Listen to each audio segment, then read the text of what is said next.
Do you find yourself dreading strategic planning because of how hard it is to make a decision as a team? Or maybe you find yourself over-engineering your plan, striving for the perfect plan on paper.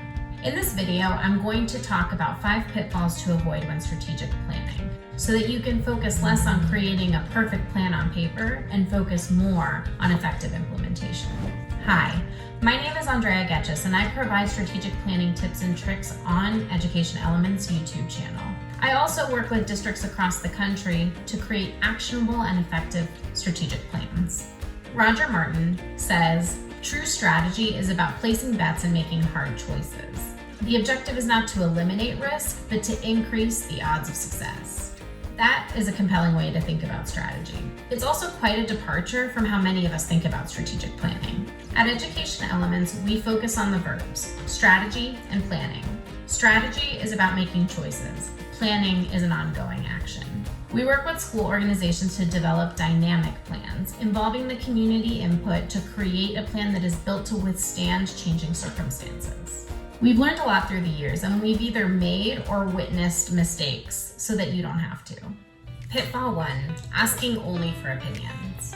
Most strategic planning organizations that work in education do some sort of stakeholder engagement that looks a lot like surveys or focus groups or interviews, and exclusively happen at the beginning or the end of the process. This is a great approach to initiate stakeholder engagement, but it only begins to scratch the surface.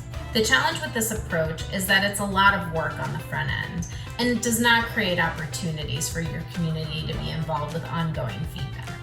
This is why we encourage you to invite your community to be part of solution creation.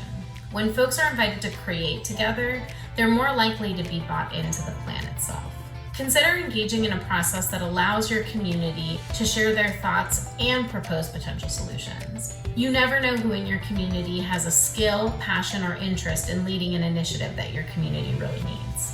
Pitfall 2, word salading. Is salading even a word? If it's not, it should be, and it's almost guaranteed to happen when you're engaging in strategic planning. The first time you'll probably see it is when you're visioning. It's when you have the desire to select every single word with intentionality, and it starts losing its meaning. For example, you might start having conversations about whether you should include student or scholar in your vision. Maybe it's neither, because you want to focus on learners to include the adults. Before you know it, you've spent 20 or 30 minutes arguing about whether you should include the word "the" in your vision statement. In fact, we found that time has very little to do with creating a perfect vision statement or priority.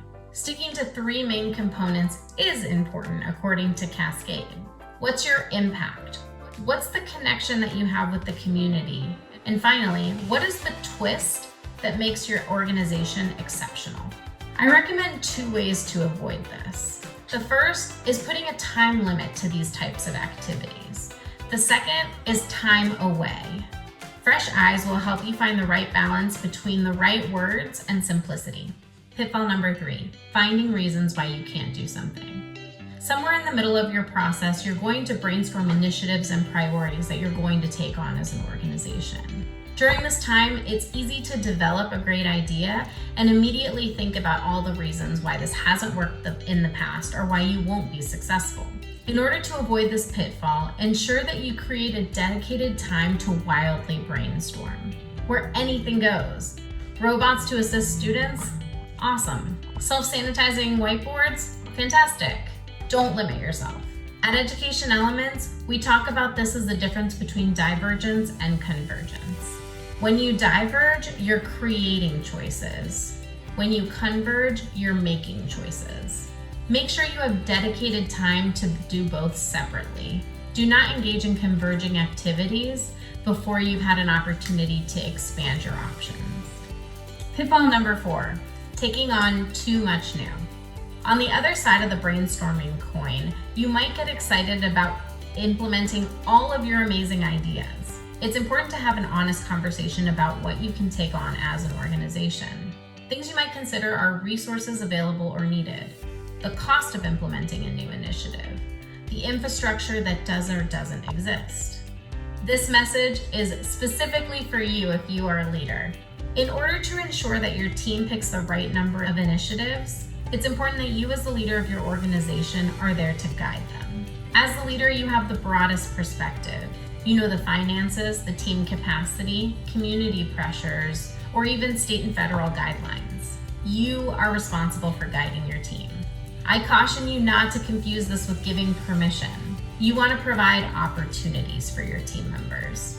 This may look like, we have a specific amount of money for implementing strategic planning initiatives. What ideas do you have for how we will utilize this money? Or maybe you'll say something like, we're flexible with staffing and scheduling, but I can't budge on the finances because we have to meet our budget. What ideas do you have to prioritize these initiatives?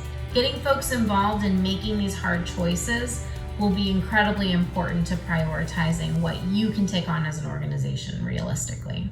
Pitfall 5, focusing on the document rather than the implementation. Our friend Roger Martin has said, design isn't just about making things beautiful. It's about making things work beautifully. A beautiful plan is important because it draws folks in, but do not mistake a beautiful plan for an effective one. Your plan needs to live and breathe, and the only way that you can do that is by communicating frequently. Think of all the different ways that your community receives information. Do they view videos often?